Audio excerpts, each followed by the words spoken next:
கிறிஸ்தேசுவில் அன்பார்ந்த சகோதர சகோதரிகளே, இன்றைக்கு நாம் ஆண்டவரினுடைய திருக்காட்சி பெருவிழாவை கொண்டாடி மகிழ்கின்றோம். அன்பார்ந்தவர்களே, அது ஒரு மலை கிராமம். அந்த மலை கிராமமே ஆண்டவர் இயேசுவினுடைய பிறப்பு விழாவை கொண்டாடுவதற்காக தயாரித்து கொண்டிருந்தது. அந்த மலையிலே இருக்கின்ற ஒரு சிறிய குன்றின் மீது அமைந்துள்ள அழகிய அந்த ஆலயத்திலே நள்ளிரவிலே அவர்கள் திருப்பலியை கொண்டாடி கிறிஸ்து பெருவிழாவை கொண்டாடுவது வழக்கம். அந்த ஆண்டும் எல்லா ஏற்பாடுகளும் செய்யப்பட்டிருந்தது. எல்லோரும் தயாராக இருந்த பொழுது திடீரென்று அந்த கிராமத்திற்கு மின்சாரமானது துண்டிக்கப்பட்டு விட்டது. மின்சாரம் துண்டிக்கப்பட்டு விட்டால் நள்ளிரவில் எப்படி மக்கள் அந்த குன்றின் மேல் ஏறி ஆலயத்திலே திருப்பலியை காண முடியும் என்ற கேள்விக்குறி எழுந்தது. அப்பொழுது அந்த பங்கு தந்தை அவர்கள் கீழே இருந்து தன்னுடைய கரங்களிலே ஜெபமாலை எடுத்து ஜெபித்து கொண்டே ஆண்டவரை தேடிய உள்ளத்தோடு குன்றின் மீது ஏறத் தொடங்கினார். அவர் ஜெபமாலை ஜெபித்து கொண்டே அந்த இரவிலே கடும் குளிரிலே அவர் மலை ஏறினார். ஆலயத்துக்குள் நுழைந்தார். அங்கிருக்கின்ற எண்ணெய் விளக்குகளை ஏற்றி ஆலயத்தின் கோபுரத்தின் மீதும் முகப்பிலும் வைத்தார். அதை கண்ட மக்கள் எல்லோரும் கீழே இருந்து குன்றின் மீது இருக்கின்ற அந்த விளக்கை கண்டு எல்லோரும் ஆலயம் வந்தார்கள். கிறிஸ்து பிறப்பு பெருவிழாவை கொண்டாடினார்கள். அன்பார்ந்தவர்களே, அந்த மக்கள் அனைவருக்கும் பங்கு தந்தை ஏற்றிய விளக்கு ஆலயத்தின் அடையாளமாக மாறியது. ஆம், ஆலயம் இங்குதான் இருக்கின்றது என்பதை சுட்டி காட்டுபவையாக அந்த விளக்குகள் மாறியது. இன்றைக்கு ஆண்டவருடைய இந்த திருக்காட்சி பெருவிழாவை கொண்டாடுகின்ற பொழுது ஞானிகளுக்கும் இறைவன் பல அடையாளங்களை வெளிப்படுத்துகின்றார். இந்த அடையாளங்களை எல்லாம் சரியாக தங்களுடைய வாழ்க்கையிலே உணர்ந்து இந்த ஞானிகள் ஆண்டவரை தேடி வந்தார்கள், அவரை வணங்கினார்கள், அவருடைய அருளை பெற்றவர்களாக மீண்டும் சென்றார்கள். இவர்களுடைய இந்த தேடலை நான் பார்க்கின்ற பொழுது இவர்களிடத்திலே இறைவன் 3 விதமான அடையாளங்களை வெளிப்படுத்துவதை நான் பார்க்கின்றேன். முதலாவதாக விண்மீன். ஆண்டவருடைய திருக்காட்சி பெருவிழா என்றாலே இந்த நட்சத்திரம் விண்மீன் தான் நம்முடைய உள்ளங்களுக்கு தோன்றும். அன்பானவர்களே, அந்த விண்மீனை பின்பற்றி ஆண்டவரை தேடி வந்தவர்கள் அந்த விண்மீன் மறைந்து விட்டதும் யோருது அரசனிடம் சென்று, யூதரின் அரசராக பிறந்திருக்கின்றவர் எங்கே, அவரது விண்மீன் எழ கண்டோம் என்று குறிப்பிடுகிறார்கள். இன்றைக்கு ஒரு விண்மீன் எழ கண்டதும் இந்த விண்மீன் அரசராக பிறந்திருக்கின்ற இயேசுவினுடைய விண்மீன் என்பதை அவர்கள் தங்களுடைய வாழ்க்கையிலே உணர்ந்தார்கள். இது அவர்களுடைய அறிவை காட்டிலும் அவர்களுடைய விசுவாசத்தை நமக்கு குறிப்பிடுகின்றது. வெறும் அறிவு மட்டும் இந்த விண்மீன் பிறந்திருக்கின்ற இயேசுவினுடைய அடையாளம் என்பது கண்டுகொள்வதற்கு போதாது. மாறாக அதையும் தாண்டி அவர்கள் உள்ளத்திலே மெசியா பிறந்திருக்கின்றார் என்ற இந்த விசுவாசம் அவர்களுள் இருந்தது. அன்பானவர்களே, நட்சத்திரம் விண்மீன் என்ற அடையாளம் சொன்னதும் இது இறைவனுடைய படைப்பு என்பதையும் நாம் ஒவ்வொருவரும் புரிந்து கொள்ள வேண்டும். இறைவன் இவ்வுலகை படைத்த பொழுது இந்த விண்மீனையும் படைத்தார். இதைத்தான் திருப்பாடல் 19 நாம் பார்க்கின்றோம். வானங்கள் அவருடைய இறை மாட்சியை வெளிப்படுத்துகின்றது. வான்வெளி அவருடைய கை வேலைப்பாட்டை நமக்கு எடுத்து காட்டுகின்றன என்று குறிப்பிடப்பட்டிருக்கின்றது. ஆம், கிறிஸ்துவில் அன்பார்ந்தவர்களே, விண்மீனை அடையாளமாக இறைவன் அந்த ஞானிகளுக்கு தருகின்றார். இன்றைக்கு நம்முடைய வாழ்க்கையிலும் இறைவன் இந்த விண்மீனை போல பல அருள் அடையாளங்களை நமக்கு காட்டுகின்றார். இந்த அடையாளங்கள் நம்மை இயேசுவை நோக்கி அழைத்து செல்லுகின்ற அடையாளங்களாக இருக்கின்றது. ஞானிகள் இந்த அடையாளத்தை விண்மீனை உணர்ந்ததைப் போல இன்றைக்கு இறைவன் காட்டுகின்ற அடையாளங்களை நாம் நம்முடைய வாழ்க்கையில் உணர்கின்றோமா என்பதை சிந்தித்து பார்க்க நாம் அழைப்பு பெறுகின்றோம். அன்பார்ந்தவர்களே, இந்த விண்மீன் ஞானிகளுக்கு சிறந்த அடையாளமாக இருந்து இயேசு இருக்கின்ற இடத்திற்கு அது அழைத்து சென்றது. இன்றைக்கு இயேசுவை நோக்கி நாம் நம்முடைய விசுவாசத்தில் வளர்வதற்கு இன்றைக்கு பலர் நம்முடைய வாழ்க்கையில் அடையாளங்களாக இருக்கின்றார்கள். அது நம்முடைய பங்கு தந்தையாக இருக்கலாம், குருக்களாக இருக்கலாம், நம்முடைய பங்கிலே வேலை செய்கின்ற அருட்சகோதரிகளாக இருக்கலாம், இன்னும் வேதியர், ஆசிரியர்கள், இன்னும் நம்முடைய குடும்பத்தில் இருக்கின்ற முதியவர்கள் என யாராக வேண்டுமானாலும் இருக்கலாம். இவர்கள் அனைத்தும் நாம் விசுவாசத்தில் வளர, நாம் நம்பிக்கையில் வளர்ந்து இயேசுவை கண்டு கொள்வதற்கு இறைவன் நமக்கு கொடுத்த அடையாளங்கள் என்பதை இன்றைய நாளிலே நாம் உணர்கின்றோமா என்பதை சிந்தித்து பார்ப்போம்.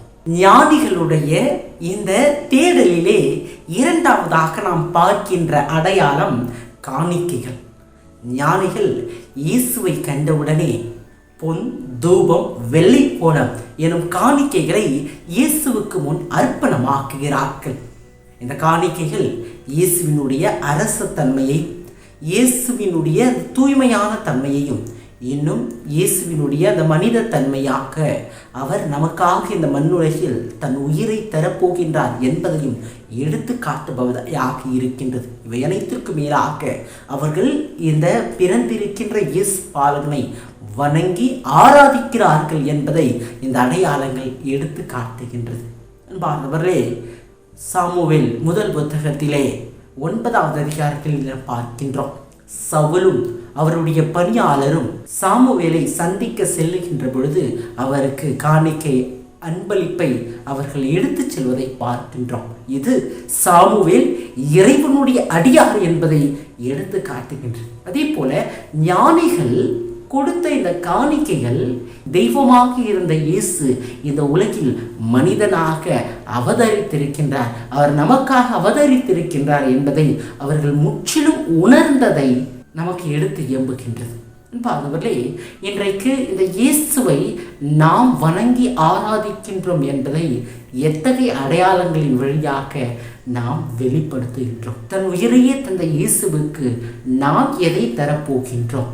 இன்றைக்கு காணிக்கை அன்பளிப்பு என்பது வெறும் பொருள் அல்ல, மாறாக இன்றைக்கு ஆண்டவர் நம்மிடையே இருந்து எதிர்பார்ப்பதெல்லாம் நாம் நம்மை அவருக்காக அர்ப்பணிக்க வேண்டும், நம்முடைய வாழ்வை அவருக்காக அர்ப்பணிக்க வேண்டும்.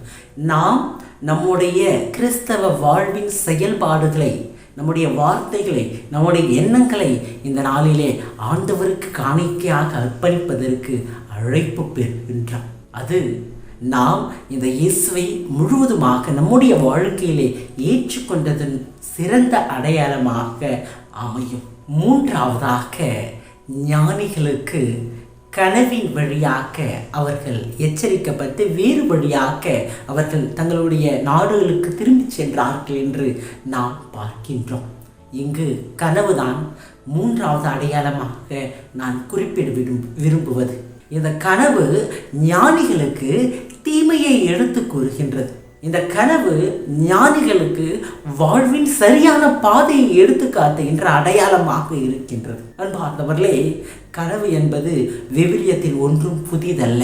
பழைய ஏற்பாட்டில் யோசிப்பின் கனவுகளை நாம் பார்க்கின்றோம். ஏன் புதிய ஏற்பாட்டில் கூட யோசிப்பு கனவின் வழியாகத்தான் அன்னை மரியாவை ஏற்றுக்கொள்ள அழைப்பு பெற்றார் என்பதையும் நாம் பார்க்கின்றோம். இந்த கனவெல்லாம் அடையாளங்களாக இருந்திருக்கின்றது.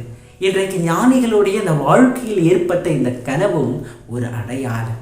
இந்த அடையாளத்தின் வழியாக அவர் தீமையை கண்டுணர்கின்றார்கள். இந்த அடையாளத்தின் வழியாக அவர்கள் வாழ்வின் பாதையை கண்டுணர்கின்றார்கள். அன்பார்ந்தவர்களே, இன்றைக்கு கனவு என்ற அடையாளம் நமக்கு நேரடியாக வரவில்லை என்றாலும் இறைவனுடைய இறைச்செய்தி பல வழிகளிலே நமக்கு கொடுக்கப்படுகின்றது. அது நம்முடைய மனசாட்சியின் வழியாக இருக்கலாம், அதாவது மற்றவரின் வழியாக இருக்கலாம். இவ்வாறாக ஆண்டவருடைய செய்தி, இது நன்மை, இது தீமை, இதுதான் வாழ்வின் பாதை, இதுதான் இறைவன் நம்மை அழைத்து செல்லுகின்ற பாதை என்பது இன்றைக்கு நம்முடைய உள்ளார்ந்த மனசாட்சியின் வழியாக, இன்றைக்கு நம்முடைய மனசாட்சியின் வழியாக நமக்கு பல நேரங்களிலே தரப்படுகின்றது. இன்னும் மற்றவர்களின் வழியாக, இறை வார்த்தையின் வழியாக நமக்கு தரப்படுகின்றது. அன்பார்ந்தவர்களே, இன்றைக்கு இத்தகைய அடையாளங்களை நாம் நம்முடைய வாழ்க்கையிலே எப்படி பயன்படுத்துகின்றோம் என்பதை சிந்தித்து பார்க்கத்தான் இன்றைய பெருவிழா நமக்கு அழைப்பு தருகின்றது. அன்பார்ந்தவர்களே, இந்த ஆண்டவருடைய திருக்காட்சி பெருவிழா என்று சொல்லுகின்ற பொழுது பொதுவாகவே 2 வகையான மக்களை பற்றி பேசுவார்கள். ஆங்கிலத்திலே ஸ்டார் பீப்பிள், ஷெப்பர்ட் பீப்பிள் என்று சொல்வார்கள். அதாவது ஞானிகளுக்கும் ஆண்டவருடைய செய்தியாக தரப்பட்டது, இடையர்களுக்கும் ஆண்டவருடைய செய்தியாக தரப்பட்டது. ஆனால் இடையர்களுக்கு நேரடியாக இயேசு உங்களுக்காக தாவீதின் ஊரிலே பிறந்திருக்கின்றார் என்று நேரடியாக தரப்பட்டது. ஆனால் ஞானிகளுக்கு இயேசு பிறந்திருக்கிறார் என்று நேரடியாக தரப்படவில்லை. ஒவ்வொரு முறையும் அவர்களை வழி நடத்தியது இந்த அடையாளங்கள் தான். நட்சத்திரத்தின் வழியாக ஆண்டவருடைய பிறப்பு அவர்களுக்கு அறிவிக்கப்பட்டது. நட்சத்திரத்தின் வழியாக ஆண்டவர் இருக்கும் இடத்தை அவர்கள் வந்தடைய உதவி செய்யப்பட்டது. மீண்டுமாக கனவின் வழியாக அவர்கள் தங்களுடைய நாடுகளை சென்றடைவதற்கு அவர்களுக்கு அடையாளம் தரப்பட்டது. அன்பானவர்களே, ஞானிகள் இறைவனுடைய இந்த அடையாளங்களை மிக தெளிவாக உணர்ந்து கொண்டார்கள். இன்றைக்கு ஆண்டவர் தருகின்ற அடையாளங்களை நாம் நம்முடைய வாழ்க்கையிலே உணர்கின்றோமா? உணர்ந்து இயேசுவை நம்முடைய வாழ்க்கையிலே தேடுகின்றோமா? வாழ்வின் நன்மை தீமைகளை கண்டுணர்கின்றோமா? நாம் இயேசுவுக்காக நம்மையே அர்ப்பணிக்கின்றோமா என்பதை இன்றைய நாளிலே சிந்தித்து பார்ப்போம். இறைவன் நம் ஒவ்வொருவரையும் ஆசீர்வதிப்பார்.